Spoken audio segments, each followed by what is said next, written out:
Hello everyone, welcome back to my channel Easy Drawing Studio। আজকের ভিডিওটা তাদের জন্য যারা ছবি আঁকতে তো ভালোবাসে কিন্তু খুব ভালো করে তারা ছবি আঁকতে পারে না।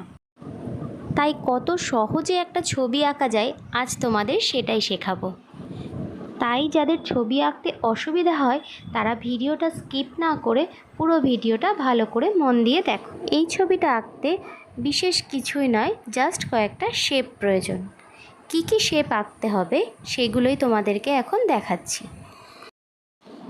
তোমরা আমার সাথে সাথে এই শেপগুলোকে আঁকার চেষ্টা করো। এই শেপগুলো এঁকে নিতে পারলেই বাকি ছবিটা তোমাদের কাছে খুবই সহজ হয়ে যাবে।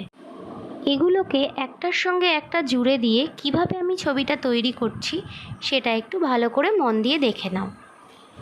আমি এই শেপগুলো ফ্রি হ্যান্ডে এঁকেছি, তোমরাও চেষ্টা করবে ফ্রি হ্যান্ডে করার।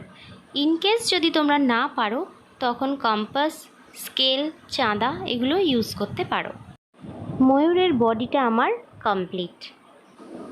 এবার পা আর সামান্য কিছু ব্যাকগ্রাউন্ড আঁকলেই পুরো ছবিটা কমপ্লিট।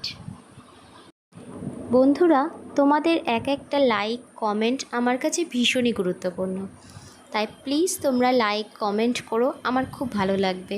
আমি নতুন নতুন ছবি তোমাদের জন্য তৈরি করার আরও উৎসাহ পাবো। আমি খুব তাড়াতাড়ি তোমাদের সাথে খুব সহজ এবং ইন্টারেস্টিং ড্রয়িংয়ের ভিডিও শেয়ার করতে চলেছি, তাই এখনও যারা সাবস্ক্রাইব করোনি তারা প্লিজ সাবস্ক্রাইব করো আর পাশে বেল আইকনটা প্রেস করে দাও। এতে করে ভিডিও আপলোডের সাথে সাথে তোমরা নোটিফিকেশনটা পেয়ে যাবে। পেন্সিল স্কেচ কমপ্লিট হয়ে গেলে ব্ল্যাক কালারের মার্কার কিংবা স্কেচ পেন দিয়ে পুরো ছবিটাকে আউটলাইন করে নাও। আউটলাইন করা হয়ে গেলে পেন্সিলের যে বাড়তি দাগগুলো সেগুলোকে ইরেজ করে নাও। ছবি আমাদের কমপ্লিট।